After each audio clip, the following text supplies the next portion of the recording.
وعليكم السلام ورحمة الله. حياكم الله اخوي علي. الله يسلمك، تفضل. حياك الله، انا موالي من مصر. اهلا وسهلا، تفضل اخينا العزيز، تفضل. حياك الله. لا احببت استفسر منكم ان تسمحون لنا.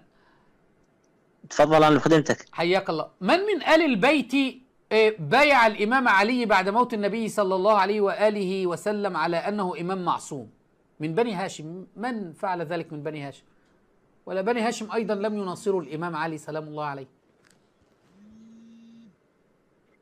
اخينا العزيز، اني اولا معلوماتي ضعيفة بهذا الجانب. اعرفك انا عارف، بس انا كنت حبيت يعني افتح مع حضرتك الموضوع.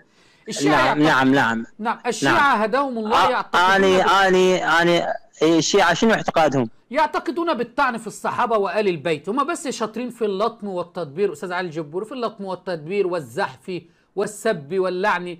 لكن أي أدلة؟ القرآن الكريم 6236 آية خالي القرآن الكريم من أي عقيدة من عقائد الشيعة. السنة خالية من أي عقيدة من عقائد الشيعة. زعموا بتنصيب 12 إماما وأعطوهم صلاحيات وكل شيء بدون دليل ولا برهان. هذا الله الشيعة الإمامية يا رب.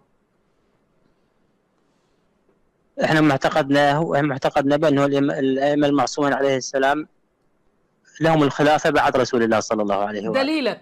دليلك ما في دليل لا في القران ولا في السنه. لا، الدليل موجود، الدليل حديث الثقلين للنبي محمد صلى الله عليه واله. بص يا سماحه الاستاذ علي الجبوري، ولا دليل هينفع حضرتك. حديث الثقلين فين ان في 9 من ابناء الحسين. حديث العترة فين ان 9 من ابناء الحسين. آية الولاية فين امامة الائمة. آية التطهير فين امامة ولا حديث صدقني ولا دليل يثبت. ما ممكن واحد يقول لك حديث الثقلين، طب ما ابن عباس من الثقلين والشعب يطعنوا فيه. العباس من الثقلين الشعب يطعنوا فيه. عقيل اخو علي رضي الله عنهما، عقيل بن ابي طالب من الثقلين الشعب يطعنوا فيه. محمد بن حنفية بن الامام علي من الثقلين الشعب يطعنوا فيه. زوجات النبي صلى الله عليه وسلم. حديث النبي محمد صلى الله عليه واله من كنت مولاه فهذا علي مولاه. فين بقى فين التسعة الائمه؟ فين التسعة الائمه في الحديث ده؟ للاسف زي ما قلت لحضرتك انتوا وضعتوا 12 اماما بدون دليل، كده كلام فاضي. لا، حديث للنبي محمد صلى الله عليه واله الخلفاء من بعد 12 وجدت شيء. انا اختصاصي يعني قلت لك مو اختصاص في القضيه. لكن والله اتصلنا بالمختصين، احنا لنا اكثر من 2100 اتصال على معمم الشام، ما فيش حد بيجيب. لكن لعل الله ارسلنا اليك. بس استاذ علي اسمعني، حتى ولم يكن هذا اختصاصك افهم ان حديث حتى لا يزال الدين عزيزا ما وليه 12 خليفه. الدين كان عزيز في ولايه الخلفاء ال 12، لكن الدين دلوقتي اهو العراق اهو في خلافه امامك المهدي لا كهرباء ولا ماء ولا بنزين، والشيعه فقراء والمعممين بيسرقوا والشيوخ دمروا العراق شيوخ الشيعه.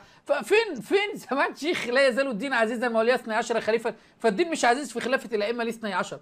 عموما انا عايز حضرتك تفكر، ولعل الله ارسلني لك تعيد التفكير مره اخرى استاذ علي الجبور، واتمنى ان احنا نتواصل مع بعض سويا. رب يسلمك الله يشرح صدرك العزيز. شكرا. الله يخليك، ممنون منك. شكرا.